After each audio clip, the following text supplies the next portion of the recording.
Nitong mga nakaraang araw ay laman ng balita ang naging kaganapan sa taunang piyesta ng San Juan City bilang pagpupugay sa patron ng syudad na si San Juan Bautista o Saint John the Baptist.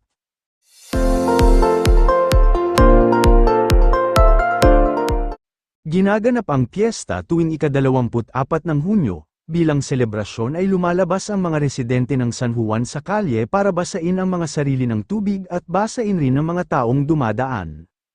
Ito ang dahilan kung bakit binansagan ang piyesta na Basaan Festival o Wate Wate Festival. Ang salitang wata ay street slang ng water o tubig. Kontrobersyal ang naging pagdiriwang ng piyesta ngayong taon dahil sa kaliwat kanang batikos at reklamo galing sa publiko na naapektuhan ng okasyon. Marami ang nagpahayag sa social media ng pagkadismaya sa perwisyong naranasan nila nung araw na yun. Walang pakundangan at permiso raw kasing binubuhusan ng tubig ng mga nakikisaya ang mga nagdadaan at maging ang mga nakasakay sa pampublikong sasakyan. May mga nasirang gadget at nabasang importanteng dokumento o papeles, wala raw pinapalampas ang mga nakikisaya at hindi kinonsidera ang mga taong papasok sa paaralan o trabaho, o may lakad at walang intensyong makisali sa basaan. Isa sa naging viral videos na nakunan sa gitna ng selebrasyon ay ang eksena kung saan ay makikita ang isang residente ng San Juan na binabasa ang isang delivery rider gamit ang water gun. Sa video na nakunan ay tila inaasar pa ng lalaki ang rider at nilalabas ang dila nito ng paulit-ulit habang binabaril ito ng tubig. Kinilala ang residente sa pangalang Lexter Castro, at binansagang boy dila ng netizens.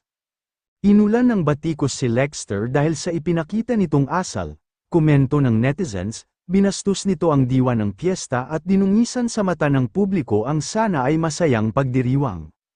Mahalagang malaman na isa lamang si Lexter sa mga kinundinang residente ng San Juan na nagsasaya nung araw na yon. Subalit dahil sa mas pumukaw sa atensyon ng marami ang video ni Lexter sa social media, sa kanya nabunton ang karamihan sa galit ng netizens.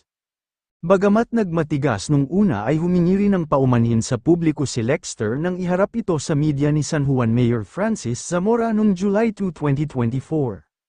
While the Wate Wate Festival is a time for fun and celebration, it is essential to remember that our actions have consequences, sabi ni San Juan Mayor.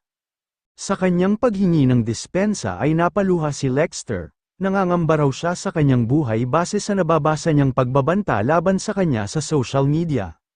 Umapila rin ang alkalde sa netizens na tigilan na ang pagpapadala ng fake bookings at deliveries sa tahanan ni Lexter bilang ganti sa ginawa nito.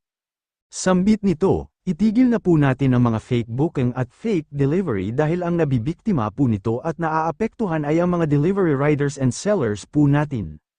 Nanawagan naman si Lexter sa delivery rider na kanyang binasa, na makipag-ugnayan at makipagkita sa kanya para personal siyang makahingi ng tawad. Bibigyan niya raw ito ng helmet at kapote bilang peace offering.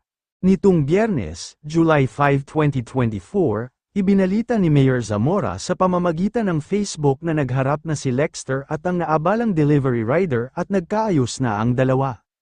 Naway magsilbing leksyon ito sa ating lahat na parati tayong dapat magbigay ng respeto sa kapwa at huwag tayong gumawa ng anumang bagay na maaaring makasakit sa ibang tao, pisikal man o emosyonal, pahayag ni Mayor. Nauna nang sinabi ni Mayor Zamora na walang naging paglabag si Lexter sa City Ordinance subalit maaari pa ring maghain ng reklamo ang rider o ang sinumang naperwisyo ni Lexter sa paglabag ng Revised Penal Code.